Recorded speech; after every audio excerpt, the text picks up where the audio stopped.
Shalom. Ya, silakan duduk Bapak Ibu. Hari ini kesempatan ketiga, sesi ketiga ini adalah sesi terakhir saya di sini sebelum saya kembali pulang ke Jakarta. Terima kasih kepada Tuhan dan bersyukur kepada Tuhan bahwa kita bisa bertemu. Nah, kalau khotbah saya yang pertama berbicara tentang bahwa hanya Yesuslah yang bisa menghidupkan kita karena hanya Dialah hidup. Karena yang paling dicari manusia adalah hidup. Dan hanya Yesus yang hidup dari mati, bahwa tidak ada alasan kalau mau hidup menolak Yesus. Dan yang khotbah kedua adalah tentang bagaimana mengikuti Yesus adalah tentang kemiskinan rohani, yaitu kerendahan hati. Dan yang ketiga ini kita akan belajar satu hal. Kelanjutan dari khotbah yang kedua itu tentang pencuri yang bertobat, yang saya beri judul si pencuri yang mencuri keselamatan. Sekarang kita akan baca dalam Injil Lukas pasal yang ke-23 ayat yang ke-39 dan berikutnya. Salah seorang penjahat yang digantung itu menghujat Dia, katanya, "Bukankah engkau Mesias? Selamatkanlah dirimu dari dan kami." Namun yang lain menegur Dia, "Tidakkah engkau takut kepada Allah, sebab engkau menerima hukuman yang sama? Kita memang selayaknya dihukum, sebab kita menerima balasan yang setimpal dengan perbuatan kita." Tetapi orang ini tidak berbuat sesuatu yang salah. Lalu ia berkata, "Yesus, ingatlah aku apabila engkau masuk ke dalam kerajaan-Mu." Kata Yesus kepadanya, "Sesungguhnya aku berkata kepadamu, hari ini juga engkau akan ada bersama-sama dengan aku di Firdaus." Kita melihat suatu peristiwa ini mungkin adalah peristiwa yang biasa. Tapi peristiwa ini adalah peristiwa yang luar biasa. Kenapa menjadi luar biasa? Karena salib Tuhan adalah inti pertobatan. Kalau kita mau bertobat dengan kerendahan hati, khotbah kedua mengajarkan kita bagaimana kita memiliki kerendahan hati. Kerendahan hati itu diuji, kerendahan hati itu dibentuk apabila kita mengenali dan belajar kepada Tuhan. Dia yang rendah hati, Dia yang layak menerima segala pujian, tapi telah datang ke dunia ini mengambil gambar yang hina. Maka kalau Tuhan kita mengambil gambar demikian, siapakah kita yang layak untuk dihina, menolak penghinaan? Kita juga diajar untuk mengenali diri kita sendiri. Dan juga kita diajar untuk menerima penghinaan dan cacian dengan syukur. Menerima penderitaan dengan sukacita. Karena kita tahu bahwa apapun yang kita alami dalam hidup ini, baik susah maupun senang, kita tahu ujungnya adalah hidup, sebab Yesus itulah yang hidup. Kita tahu bahwa pada akhirnya kita akan hidup. Sekalipun Tuhan kita menderita di Kalvari, tapi karena Dia hidup, dan ujungnya Dia bertahta dalam kerajaan surga. Dia dengan rela menerima penderitaan itu demi kemuliaan yang lebih tinggi daripada apapun. Maka jikalau kita mau bersatu dengan Tuhan, kita harus mengambil persekutuan dengan penderitaan Tuhan.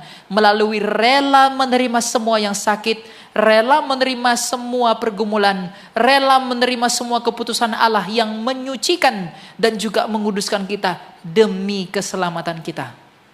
Itulah kerendahan hati yang sejati di hadapan Tuhan. Nah sekarang bentuk nyata dari kerendahan hati itu ada di dalam si pencuri ini. Si pencuri ini dihukum karena memang dia mencuri. Dia disalibkan di sebelah kanannya Tuhan kita yang mulia itu. Ketika yang di sebelah kirinya mengatakan, "Kalau engkau Mesias, selamatkanlah dirimu dan kami." Tetapi oleh anugerah dan pertolongan Tuhan, yang di sebelah kanannya mengatakan kepadanya, "Kita layak diperlakukan demikian." Tetapi dia tidak, dan dia berseru pada akhirnya, "Ingatlah akan aku ya Yesus, apabila engkau kembali dalam kerajaanmu."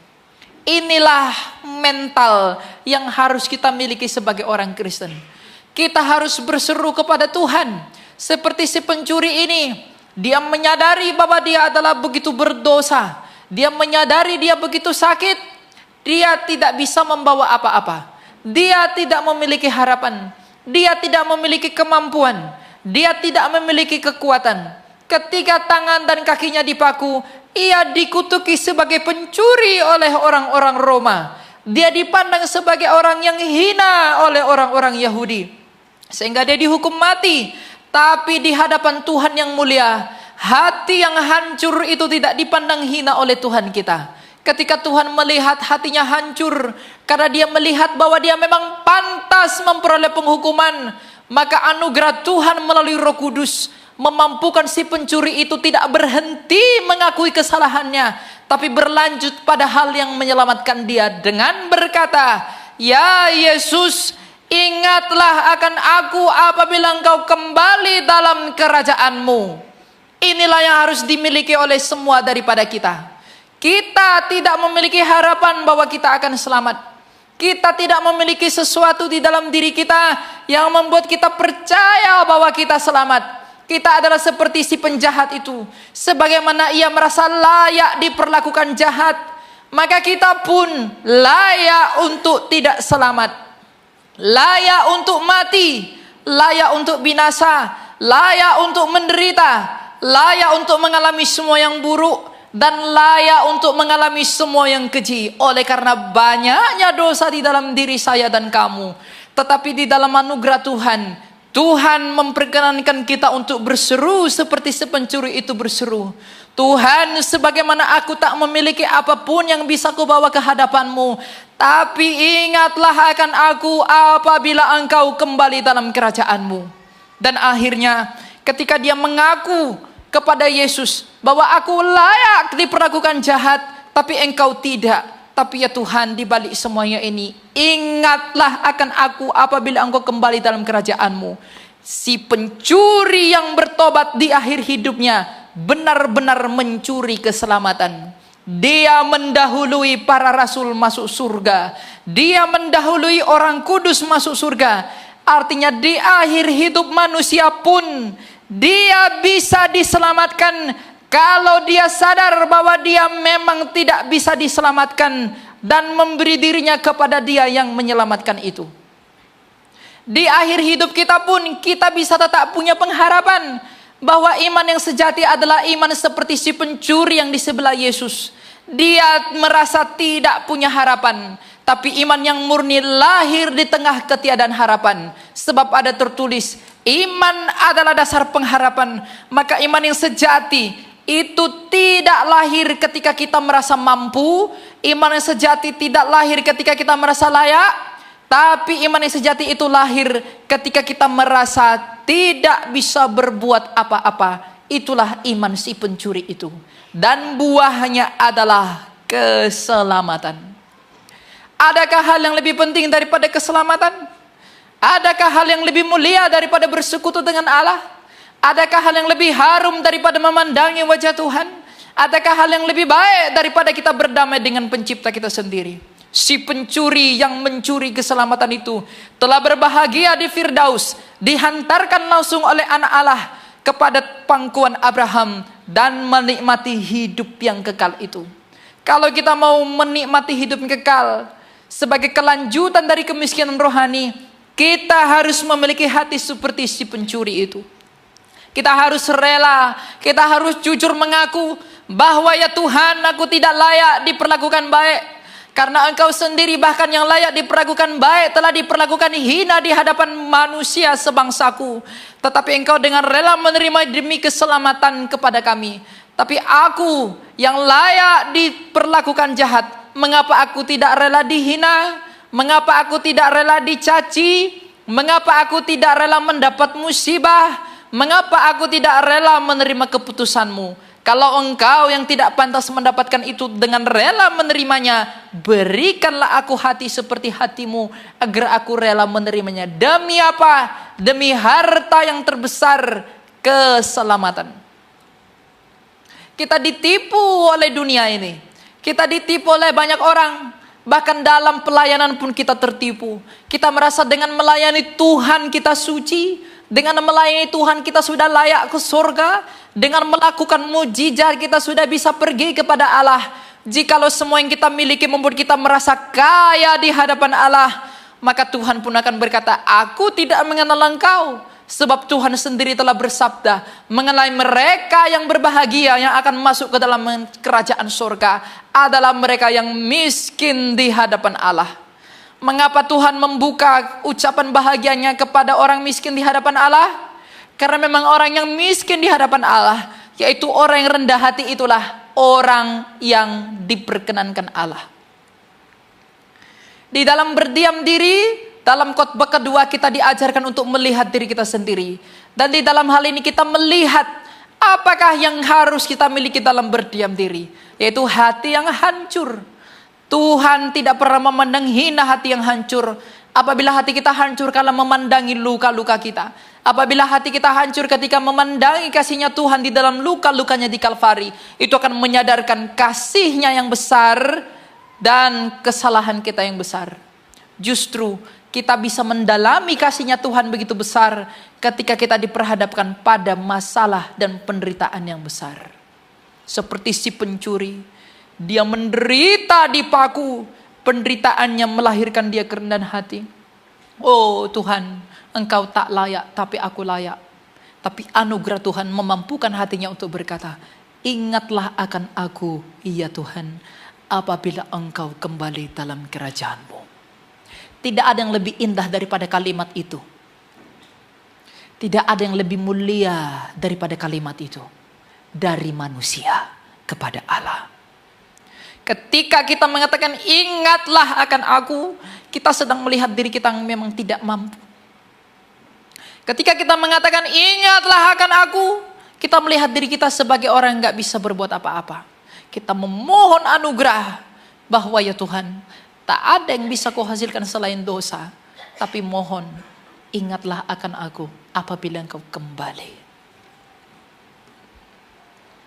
Kalau kita memiliki hati seperti itu, sebagaimana dia selamat, kita pun akan selamat. Masalahnya, apakah engkau mau diselamatkan?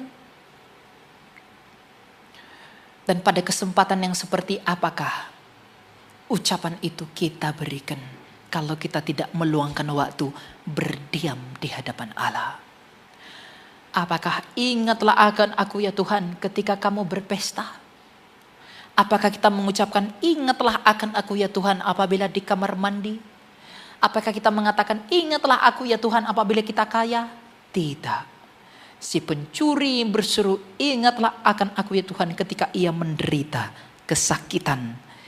Maka di dalam pergumulan, di dalam kesakitan itulah, dan di dalam pengakuan dosa itulah kita berseru ingatlah akan aku.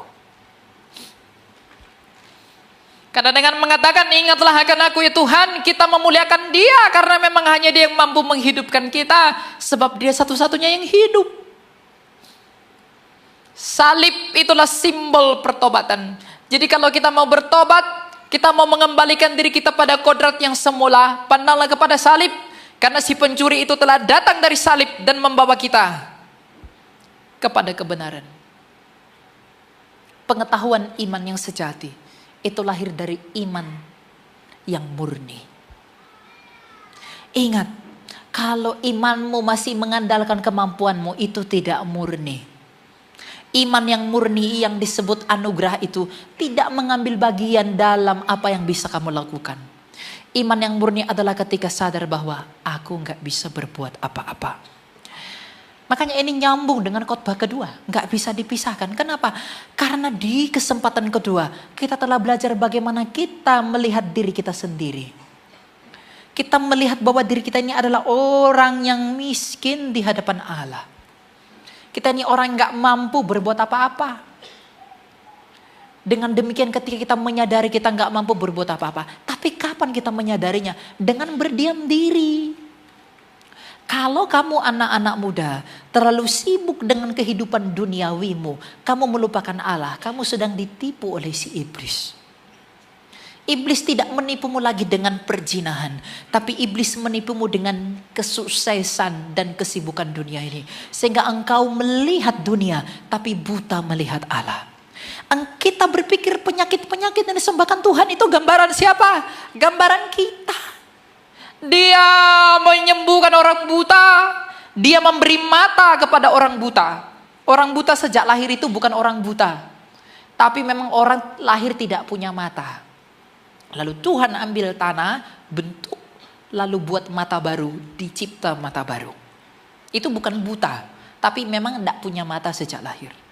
Orang buta, orang lumpuh, orang tuli, itu gambaran kamu dan saya. Orang buta adalah gambaran kamu dan saya tidak bisa melihat kebenaran. Anak-anak muda, mengapa kita tidak bisa melihat kebenaran? Karena kita tidak memohon kepada kebenaran itu. Kita tuli, kita nggak bisa mendengarkan kebenaran. Begitu banyak teguran, begitu banyak hajaran, begitu banyak momentum dalam hidup, tapi kita masih belum bisa mendengar kebenaran. Orang lumpuh adalah gambaran kamu dan saya. Kita tidak bisa berjalan dalam kebenaran. Kita tidak punya indera yang cukup untuk menerima kebenaran selain oleh karena anugerah Tuhan. Tidak ada. Kita ini buta, tidak bisa melihat kebenaran. Kita ini lumpuh, gak bisa berjalan dalam kebenaran. Dan kita ini tuli, kita gak bisa mendengar kebenaran. Buktinya apa? Kita tidak memberi diri kepada Allah, sumber kebenaran itu, agar di dalam Dia kita bisa bertumbuh. Kita menyibukkan diri kita dengan apa yang dunia ini tawarkan. Kita menyibukkan diri kita dengan apa yang ditawarkan oleh banyak manusia. Tapi kita kehilangan yang paling penting dalam akar keselamatan itu, yaitu pertobatan batin. Batinlah yang rusak di Eden, maka tubuh ini pun rusak. Maka kalau kita mau selamat, keselamatan itu adalah pemulihan batin di hadapan Tuhan. Maka Tuhan Yesus mengatakan, marilah datang kepadaku yang berbeban berat dan letih lesu, aku akan memberikan kelegaan kepada jiwamu. Tuhan memulihkan jiwa, Tuhan memulihkan batin. Semua yang berat, semua yang ringan di dalam hidup ini itu mempengaruhi batin. Tapi kalau batin itu dipertobatkan, batin itu melihat hal yang benar, batin itu melihat hal yang baik di dalam diri Allah, kita nggak mungkin menuntut apa yang tidak penting.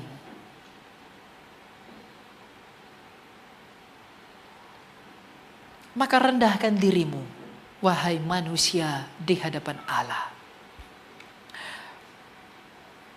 Lihatlah dirimu sebagai sesuatu yang tak berguna. Agar dalam keadaan yang seperti itu, kamu menyadari anugerah bahwa Tuhan masih memperhitungkan kamu. Itulah iman yang murni. Buatlah dirimu kering, agar air hidup membasahimu. Jangan merasa terisi sehingga Tuhan tak ada tempat di dalam engkau. Jangan rasa diri besar. Buatlah dirimu sekecil mungkin agar kita bisa melihat kebesaran Allah. Jadilah seperti si pencuri itu yang mengakui ketidakberdayaannya. Tanpa hati seperti itu, gak mungkin ada keselamatan. Keselamatan itu bukan tentang aku percaya Yesus, baptis di gereja, tidak. Keselamatan itu setiap hari berproses di dalam memulihkan penyakit jiwa kita yang menahun, kesombongan, ketamakan, iri hati, dan keinginan-keinginan duniawi. Itulah yang menghambat kita untuk bisa melihat Allah. Hati nus di dalam inti daripada jiwa kita ini tertutup oleh karena keinginan-keinginan kita yang rusak. Kita ingin ini, hal-hal duniawi semua. Tapi kita tidak pernah menginginkan Tuhan, karuniakanlah kepadaku pertobatan. Aku mau mengubah diriku. Ingat, jalan itu sempit. Tapi tidak ada keraguan, ujung daripada jalan yang sempit itu adalah kota sukacita, Yerusalem yang baru. Tapi itu pun tidak cukup. Khotbah ini gak cukup menyadarkan kamu. Hanya kasih karunia Allah yang bisa menyadarkan kita. Tapi bagaimana kasih karunia itu bisa kamu rasakan kalau kamu gak mengambil bagian sedikit dalam hidupmu untuk datang kepada Allah menghadap Tuhan. Anak muda sibuk padel, ibu-ibu sibuk arisan, sibuk suntik muka. Bapak-bapak sibuk main tenis. Tapi tidak pernah sibuk datang kepada Allah dan mengatakan, Tuhan, koreksi aku. perbaiki aku, pulihkan aku. Kadang ya, Tuhan kalau sayang sama orang, sebelum dia mati, dia dibuat sakit dulu. Tujuannya apa? Melucuti kesombongannya. Jadi kalau kamu sakit sebelum kamu mati, terima kasih. Ada orang bilang, lebih baik aku mati tiba-tiba. Doanya murid Rasul mengatakan apa? Jangan perhadapkan kami kepada kematian yang tiba-tiba. Kalau kita diberi penderitaan oleh Tuhan bukan karena Tuhan benci. Kalau kita diberi masalah sama Tuhan, kita bukan karena dia benci, tapi dia mau kita sadar bahwa kita memang butuh dia. Dia mau kita sadar bahwa kita butuh pertolongan Tuhan.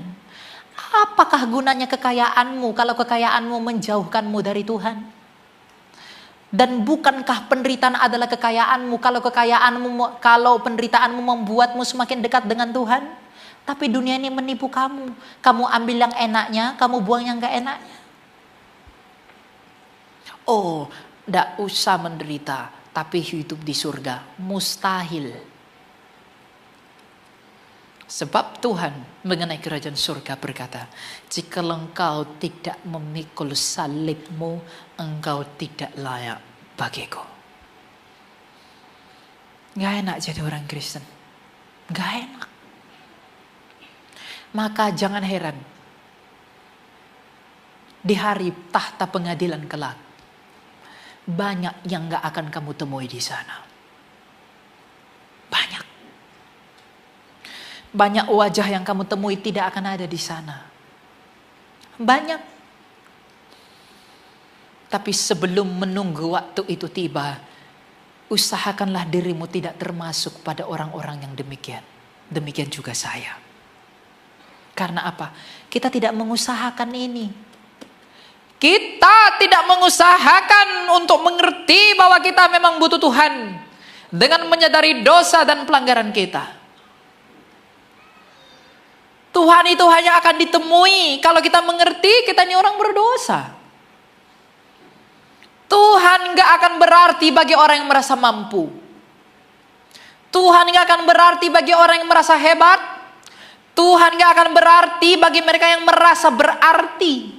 Tuhan gak akan berarti bagi mereka yang kaya, seperti pemuda yang kaya itu. Pemuda yang kaya itu tanya kepada Yesus, bagaimana aku bisa masuk dalam kerajaan surga itu? Tuhan Yesus mengatakan, jangan membunuh, jangan berzina dan ini itu. Lalu pemuda itu merasa kaya dan mengatakan, aku telah melakukan itu. Karena Tuhan Yesus tahu isi hatinya cinta dengan uang. Maka Tuhan Yesus katakan, jual semua milikmu dan ikutlah aku. Lalu dia pergi meninggalkan Yesus. Maka jikalau hatimu tidak terikat kepada Kristus, tapi terikat kepada hal-hal di dunia ini, kita akan pergi dari Tuhan. Kalau hatimu terikat pada laki-laki, wahai perempuan, kalau hatimu terikat pada uang, wahai laki-laki, dan hati kita terikat pada hal-hal benda ada di dunia ini, kita tidak akan mengikut Yesus. Sebab jikalau Tuhan menghilangkan kebanggaan kita daripada hadapan kita, kemanakah kita akan pergi? Makanya ketika Tuhan Yesus berkhotbah begitu keras tentang tubuh dan darahnya, banyak daripada 70 murid mengundurkan diri. Tapi apakah dia takut kehilangan murid? Tidak. Dia malah tantang Petrus dan mengatakan, apakah engkau tidak mau pergi juga? Tuhan tidak pernah ketakutan kehilangan muridnya, karena dia tahu, inilah yang bisa kulakukan bagimu. Aku tak memberimu harta, tapi aku memberimu tubuh dan darahku sendiri. Adakah yang lebih besar daripada itu yang kamu harapkan dariku? Itulah yang bisa kuberikan. Jadi jikalau engkau mau pergi, silakan pergi.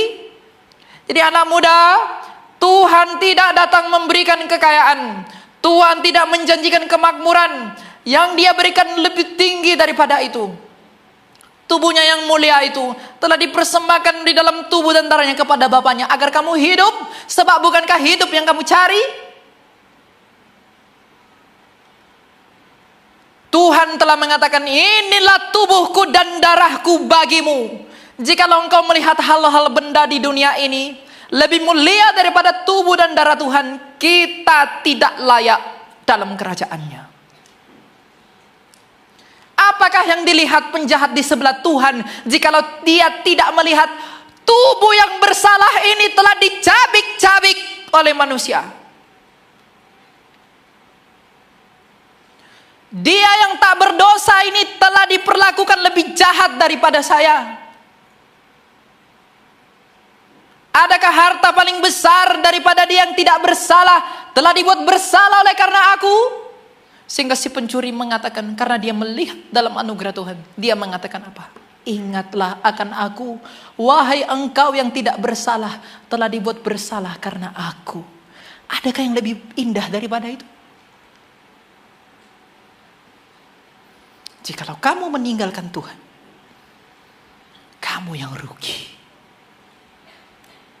Jikalau kamu menghindarkan dirimu dari Tuhan, jikalau kamu melupakan Tuhan, kamu yang rugi. Dia dari atas sibuk melihat kamu dan saya untuk diselamatkan, tapi kita sibuk mencari maut.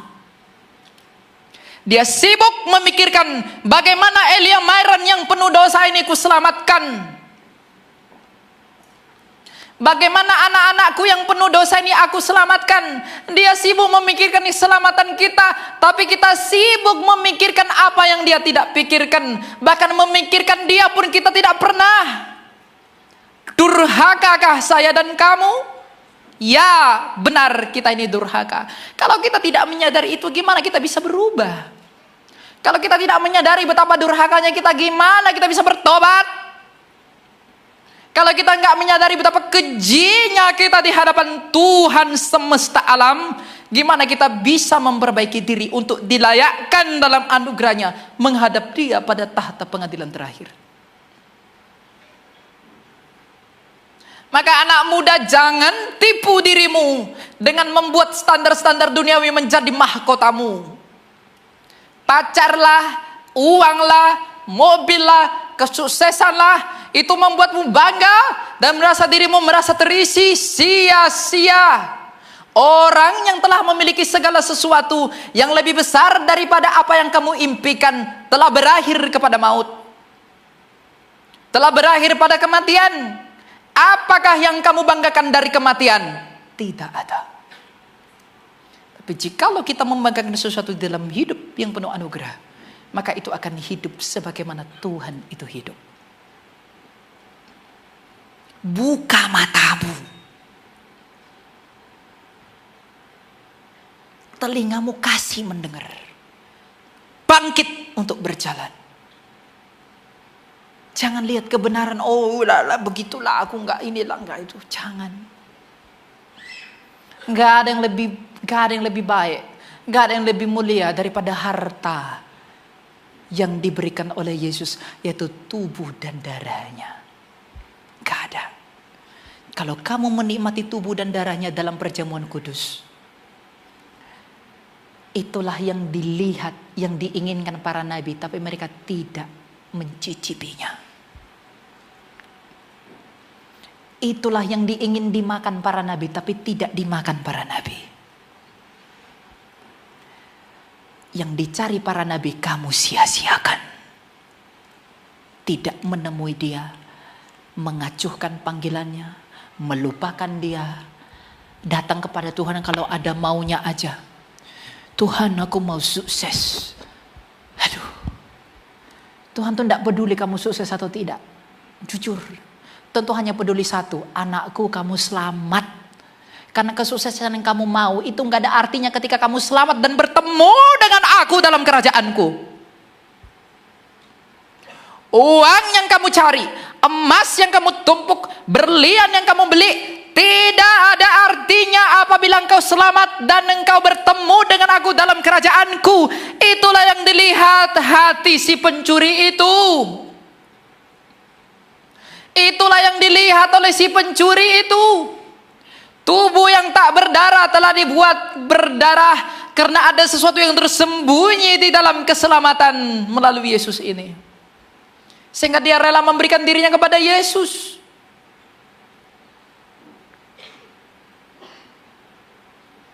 Tuhan tuh hanya mau kamu selamat.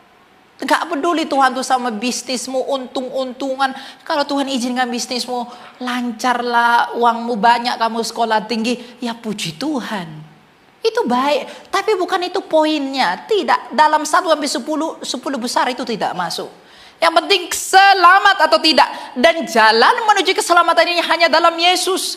Tapi Yesus yang adalah obat bagi seluruh luka. Itu hanya bisa mengobati kalau kita sadar luka-luka kita apa saja. Yesus itu obat bagi semua dosa kita. Tapi mungkin gak dia bisa sembuh, mungkin gak dosa kita sembuh kalau kita tidak menyadari dosa kita apa. Makanya kehidupan spiritual, kehidupan rohani itu adalah menyadari dosa kita ini apa.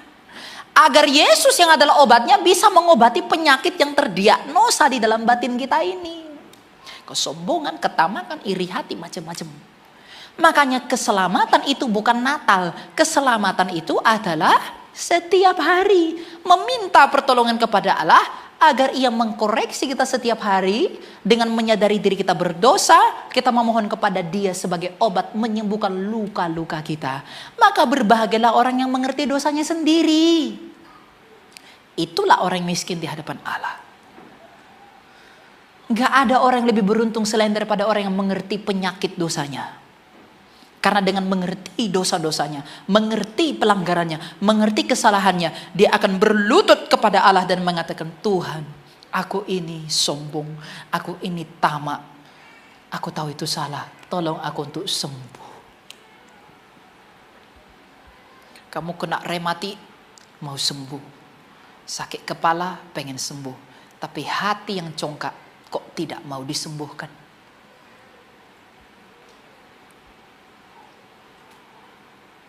Sakit pinggang mau sembuh, tapi keinginan yang duniawi yang membutakan kita terhadap Allah tidak mau disembuhkan.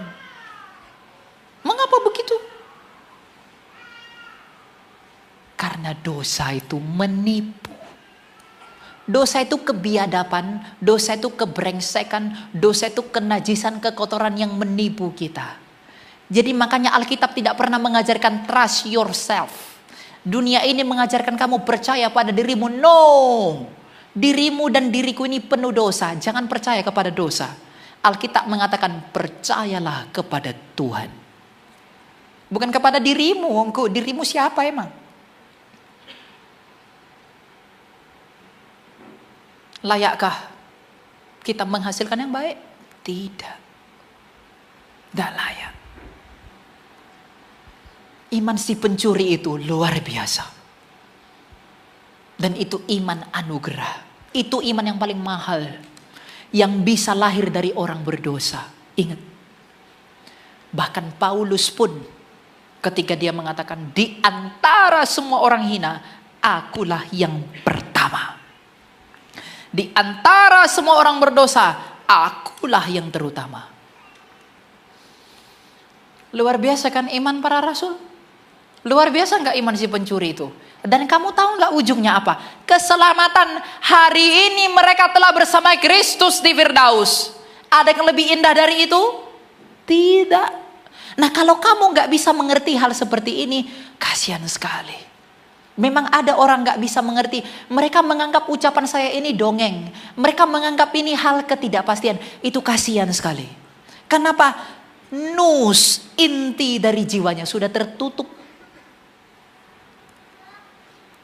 Gak bisa melihat terang. Banyak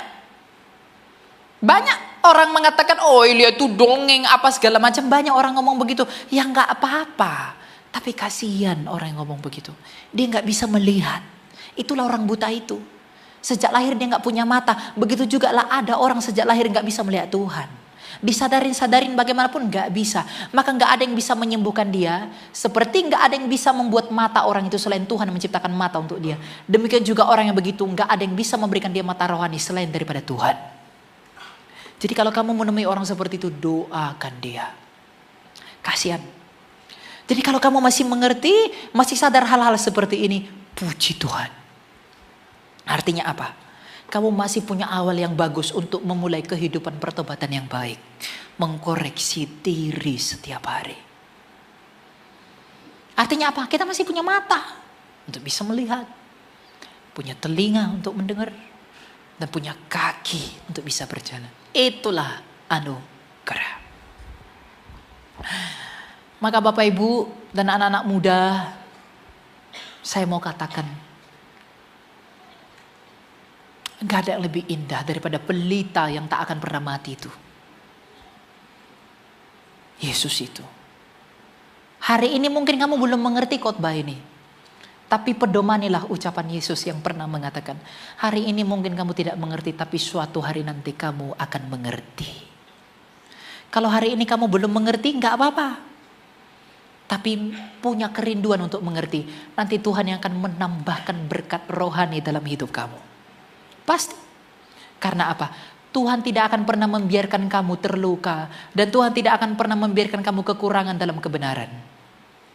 Tuhan tidak pernah menahan berkat yang baik kalau itu baik buat pertobatanmu. Agustinus dari Hippo mengatakan, kalau dia saja memberikan anaknya yang tunggal yang adalah kekayaannya, apalagi yang ada di dunia ini. Tapi masalahnya, kamu merindukan pertobatan atau bukan? Merindukan cinta yang sejati atau bukan? Merindukan kerendahan hati atau bukan? Tuhan tidak pernah salah dalam keputusannya. Dosa-dosa kamu dan sayalah yang membuat kita salah memahami Dia. Makanya kita nuntut, kita marah, dan banyak segala macam. Pandanglah diri kita ini sebagai sampah yang tak berguna. Tapi yang tak berguna ini masih tetap diperhitungkan Allah. Agar kita tidak mengandalkan diri kita, kekayaan, kekuatan, kepintaran, pelayanan. Tapi mengandalkan anugerah. Itulah iman yang menyelamatkan, seperti si pencuri itu.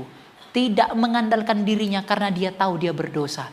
Tapi mengandalkan kasih karunia Tuhan yang mengatakan, ingatlah akan aku ya Tuhan, apabila engkau datang dalam kerajaan-Mu.